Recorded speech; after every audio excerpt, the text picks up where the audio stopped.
mengidentifikasi jenis-jenis AI. AI itu ada jenis-jenisnya ya nak. Terus memahami keterbatasan AI.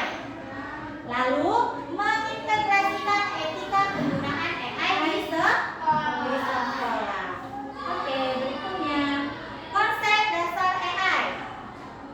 AI adalah teknologi yang meniru kecerdasan manusia. Meniru artinya apa? Dia hanya meniru, bukan dia yang ngatur kita, tapi dia yang kita atur. Jangan salah, jangan sampai kita yang diatur sama AI. Terus apa? Memproses informasi dalam mengambil keputusan. Contohnya video YouTube dan apa itu? Penerjemah otomatis. Video YouTube. Kalau kita buka video YouTube, apa yang sering kita cari itu yang muncul. Iya nggak? Apa yang sering kita cari itu yang muncul dia duluan. Karena apa? Dia membaca algoritma pencarian kita. Makanya hati-hati. Siapa yang suka mencari pencarian yang aneh-aneh di YouTube, itu langsung keluar ya. Hati-hati. Nanti orang kamu pasti tahu apa yang sering kamu cari di YouTube. Misalnya apa? Beracin, langsung muncul dia tuh beracin-beracinnya di berandanya. Kalau kamu sering cari lagu, langsung muncul dia rekomendasi lagu-lagunya. Itu dia ya. Oke. Karakteristik AI. AI itu belajar dari data. Artinya apa? Kita yang ngasih dia informasi duluan. Setelah kita kasih informasi, baru nanti dia memprosesnya. Semakin diprosesnya lagi, semakin kita kasih banyak data, semakin pintar dia. Jadi dia nggak pintar sendiri, kita yang membuat dia pintar. Oke, terus apa? Beroperasi dengan algoritma dan model prediktif. Itulah algoritma tadi. Apa yang sering kita buat, kita mau cari apa, itu yang sering dimunculkannya. Karena dia membaca algoritmanya. Terus apa? Mengenali pola dan membuat keputusan. Pola, misalnya ibu sering membuat apa? Misalnya kita cari apa? ChatGPT tahu? Nah, ChatGPT misalnya kita ibu sering masukkan. Coba buatkan soal-soal matematika kelas 6 gitu. Jadi dia sering membaca algoritmanya duluan. Jadi dia kenal polanya. Oh, ini pola tentang pembelajaran. Jadi dia tahu kan? Dan jenis dan contoh AI. Memahami perbedaan antara mesin cerdas dan non cerdas sangat penting. Mesin cerdas seperti Google Assistant. Tahu Google Assistant? Halo Google, gitu kan? Kita tanda. Coba carikan ini, kita kan langsung muncul ya kan? Terus apa lagi? Mobil otonom. Siapa yang tahu mobil otonom? Di sini masih jarang ya. Mobil yang dia nyetir sendiri. Kita tinggal duduk aja dia yang nyetirin kita. Keren kan? Tapi itu mahal. Masih jarang yang punya ya kalau di sini ya. Kita tinggal duduk. Biasanya itu apa?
biasa.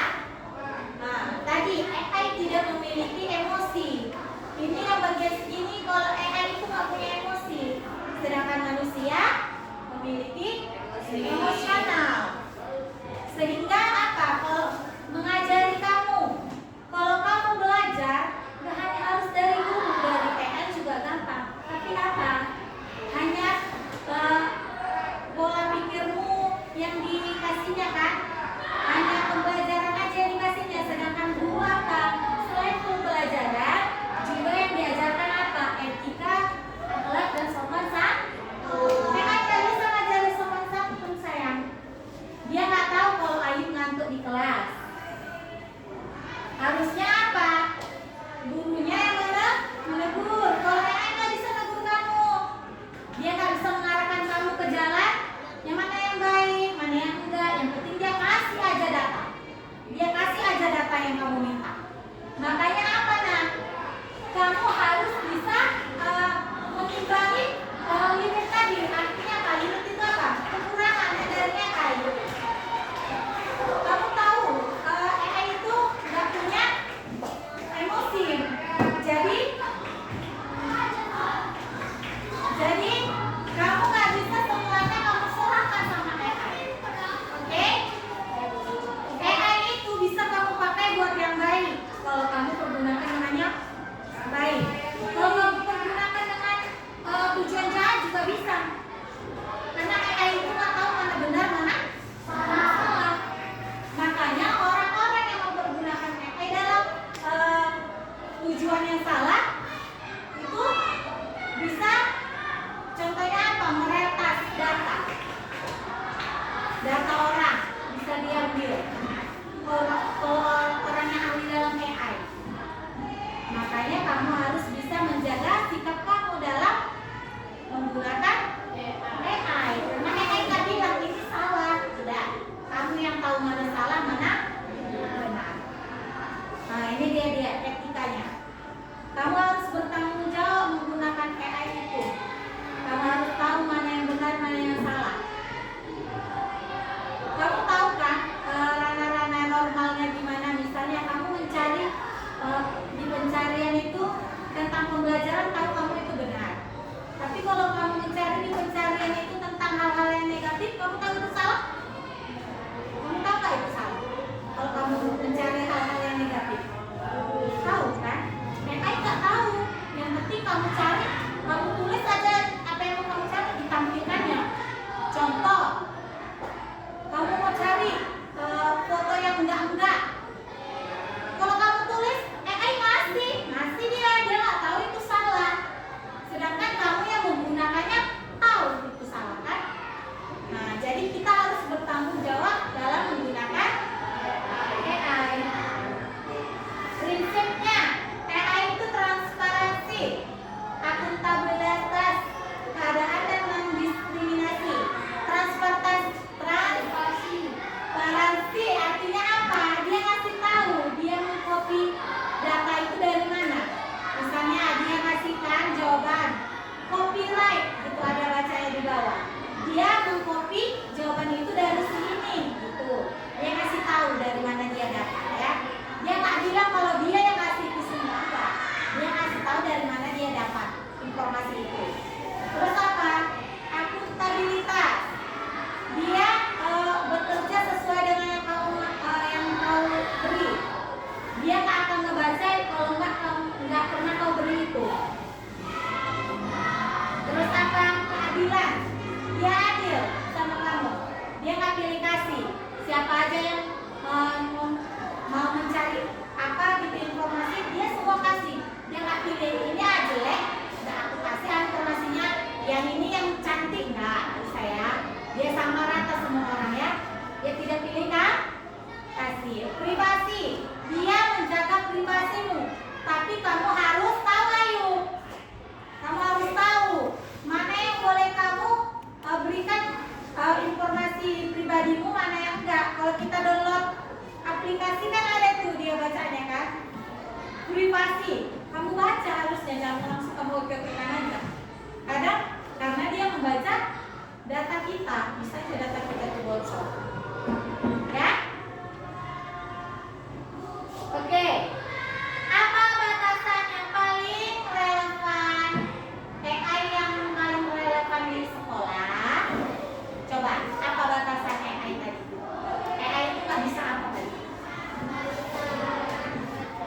punya emosi. Jadi macam di sekolah dia nggak punya emosi, dia nggak bisa kasih tahu anak-anak ibu mana yang benar mana yang salah. Jadi setelah memakai AI kita harus baca lagi mana yang benar mana yang salah. Terus apa? Kita tanyakan lagi kembali kepada guru kita, boleh. Bu, benar gak sih informasi yang saya dapat nih dari AI gitu ya? Jangan langsung percaya 100% sama AI. AI juga bisa salah ya. Terus apa lagi?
Dari sini ibu mau ke rumah misalnya ya,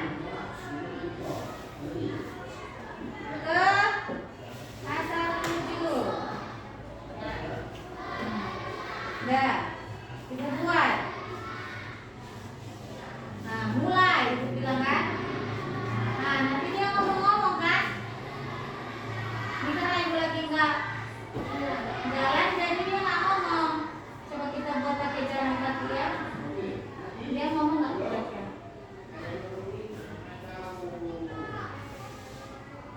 Suruhnya jalan keluar. Nah, tapi dia nggak ngomong ya.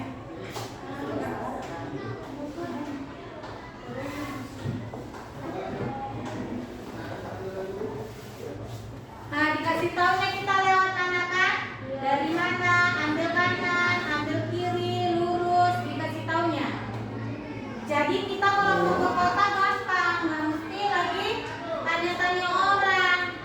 Sekarang udah gampang karena sudah ada AI atau kecerdasan artifisi.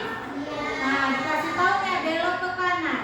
Nanti 15 menit, jarak berapa menit belok ke kiri, kata gitu kan. Jadi dia lebih cerdas daripada kita lalu nyari alamat dari Google Maps, itu ya. Oke.